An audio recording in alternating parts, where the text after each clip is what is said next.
Hello everyone. आज है 17 मई और आज इस वीडियो में हम बात करने जा रहे हैं रिलायंस इंडस्ट्रीज के बारे में। देखिए, रिलायंस इंडस्ट्रीज का शेयर अभी 1460 रुपए के आसपास ट्रेड कर रहा है और आज एक बड़ी खबर निकल कर आई है जो निर्मला सीतारमण जी की जो प्रेस कॉन्फ्रेंस थी और उन्होंने एक बहुत बड़ी अनाउंसमेंट की है और उस अनाउंसमेंट से हो सकता है कि रिलायंस इंडस्ट्रीज को आने वाले दिनों में कितना फायदा होगा उसके बारे में हम इस वीडियो में बात करेंगे। और जब ये शेयर इतना सस्ता अवेलेबल है क्योंकि 1600 रुपए के लेवल से वापस से टूट कर नीचे आया है, तो क्या खरीदारी करने का सही मौका यहाँ पर है कि नहीं उसके बारे में हम बात करेंगे। लेकिन उससे पहले अगर आपने अभी तक चैनल को सब्सक्राइब नहीं किया है तो प्लीज अभी इसे सब्सक्राइब कर लीजिए क्योंकि आगे भी बहुत सारे वीडियोस हैं जो आपको काफी ज्यादा हेल्प करेंगे। तो चलिए शुरू करते हैं। तो जैसे कि आप देख सकते हैं कि रिलायंस इंडस्ट्रीज अभी 1460 रुपए के ऊपर ट्रेड कर रहा है। पिछले एक महीने की हम बात करें तो पिछले एक महीने में रिलायंस इंडस्ट्रीज में 26 से 27% का बढ़िया ग्रोथ देखने को मिला है।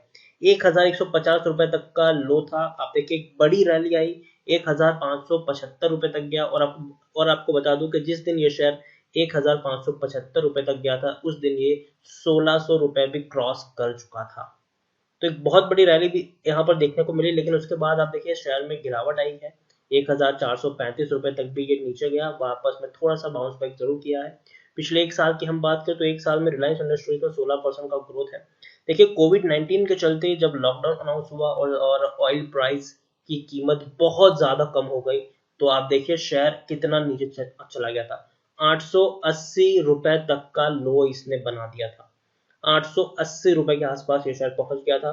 1600 रुपए का शेयर बहुत ही कम वक्त में 880 रुपए के ऊपर ट्रेड करने लग गया था।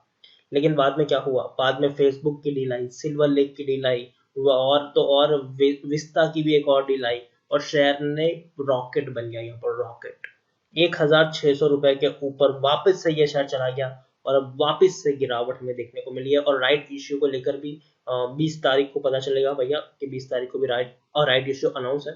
पिछले 3 साल की हम बात करें तो 3 साल में रिलायंस इंडस्ट्रीज में 117% का ग्रोथ जरूर है। 650 रुपए के आसपास का लो यहाँ पर बना था और उसके बाद देखिए शेयर कितना ऊपर उठा है। तेजी आई, गिरावट भी अगर आई है तो वापस से उससे कई ज्यादा डबल ये इसमें तेजी देखने को मिली है। 10 साल का भी अगर मैं आपको यहाँ पर चार्ट दिखाने की कोशिश करूं तो 10 साल में भी रिलायंस इंडस्ट्रीज का जो चार्ट है वो आप देखिए बढ़िया बाउंस बैक किया है। 2016 के बाद 2017 की शुरुआत से इस शेयर ने मुड़कर पीछे नहीं देखा। 2017, 2018, 2019, 2020 आने वाले दिनों में रिलायंस इंडस्ट्रीज का साल रहा है और आगे भी रहेगा, ऐसा हम उम्मीद कर सकते हैं यहाँ पर। क्योंकि देखिए एक और खबर निकल कर आई है वो ये है कि government to open all sector to private players, और ये अनाउंसमेंट की गई है हमारे फाइनेंस मिनिस्टर निर्मला सीतारमण जी की तरफ से कि देखिए the government will frame a policy where private entities are allowed to participate in all sectors. तो देखिए इससे पहले क्या हुआ करता था कि पब्लिक सेक्टर मतलब जो सरकार है उन्हीं का कुछ सेक्टर्स में होल्ड रहता था, कंट्रोल और रहता था, वहां पर प्राइवेट प्लेयर घुस नहीं सकते थे। जैसे कि कोल इंडिया की हम बात कर ले या फिर रेलवेज की भी अगर हम बात कर ले तो वो सब सारी चीजें हैं। और इसके अलावा और भी कई सारे बिजनेसेस है जिसमें अगर हम बात करें तो गवर्नमेंट का सीधा वहां पर होल्ड रहता था। लेकिन अब ये है कि भैया प्राइवेट प्लेयर के लिए भी कुछ सेक्टर खोल दिए जाएंगे। The government will also notify a list of strategic sector where the presence of public sector enterprise is required. देखिए सरकार एक पूरी लिस्ट जाहिर करेगी और उसे बताएगी भैया कौन कौन से सेक्टर है जिसमें वो प्राइवेट प्लेयर को लाने की सोच रहे हैं। In a strategic sector at least one enterprise will remain in public sector but private sector will also be allowed. देखिए यहाँ पर इन ये जो सेक्टर्स होंगे वहां पर एक पब्लिक सेक्टर तो जरूर रहेगा लेकिन वहां पर प्राइवेट सेक्टर को भी मंजूरी मिलेगी। और जब प्राइवेट सेक्टर की बात आती है तो जरूर हमें भूलना नहीं चाहिए कि रिलायंस इंडस्ट्रीज हर जगह अपने हाथ फैला रहा है आजकल। हर बिजनेसेस में रिलायंस इंडस्ट्रीज आजकल जा रहा है। अगर हम बात करें शुरुआती दौर में अगर हम बात करने जाए तो इनका जो बिजनेस था, कोर बिजनेस था, वो सिर्फ और सिर्फ ऑयल एंड रिफाइनरी तक सीमित था। लेकिन बाद में इन्होंने क्या किया, वो पहले रिटेल में गए, फिर बाद में टेलीकॉम में भी गए और आने वाले दिनों में हो सकता है कि रिलायंस इंडस्ट्रीज और भी कई ज्यादा बिजनेस इसमें अपने हाथ फैला सकता है या फिर अपनी जड़ों को डाल सकता है यहाँ पर। तो मुझे लगता है कि आने वाले दिनों में अगर कोई प्राइवेट सेक्टर, जब ये अनाउंस हुआ है कि भैया प्राइवेट प्लेयर भी कुछ सेक्टर्स में के लिए ओपन होंगे, तो एक कंपनी रिलायंस इंडस्ट्रीज मेरे दिमाग में आती है जो ऐसे जो बिजनेसेस है उसमें करने में माहिर है और एक अदानी भी है, वो भी आपको शायद आने वाले दिनों में देखने को मिल सकते हैं अलग अलग सेक्टर्स में अपने नए बिजनेस को स्ट्रॉन्ग तरीके से एस्टेब्लिश करते हुए। रिलायंस इंडस्ट्रीज की बात करें तो लार्ज कैप स्टॉक है, तकरीबन 9,72,000 करोड़ के आसपास का मार्केट कैप है इसका। एनएससी में देखिए तो तकरीबन 3 करोड़ के आसपास का इसका वॉल्यूम ट्रेड हमें देखने को मिल रहा है। यहाँ पर हम देखेंगे, बात करेंगे शेयर होल्डिंग की, तो प्रमोटर ने थोड़ी सी होल्डिंग कम की है। 50% जितनी होल्डिंग यहाँ पर प्रमोटर की हमें देखने को मिल रही है। 24.51% जितनी होल्डिंग एफआईएस के पास है, म्यूचुअल फंड के पास 5.25% जितनी होल्डिंग है, इंश्योरेंस कंपनी के पास 6.51% जितनी होल्डिंग है, नॉन इंस्टीट्यूशनल इन्वेस्टर के पास 11.49% जितनी होल्डिंग है। अब देखिए प्रमोटर के बारे में अगर देखें तो प्रमोटर के पास इतनी बड़ी होल्डिंग है, लेकिन एक भी शेयर प्रमोटर का यहाँ पर गिरवी नहीं है। 86 म्यूचुअल फंड स्कीम ने पैसा लगाया है, 1260 एफआईएस यहाँ पर इन्वेस्टेड है।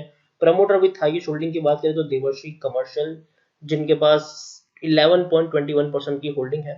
हाईएस्ट पब्लिक शेयर होल्डर की बात करें तो एलआईसी है, जिनके पास 6.15% की होल्डिंग है। इंडिविजुअल इन्वेस्टर होल्डिंग 8.73% की देखने को मिल रही है। यहाँ पर देखिए कंपनी 65% का डिविडेंड भी पे कर रही है, मतलब पर शेयर आपको 6.5 रुपए मिल रहे हैं।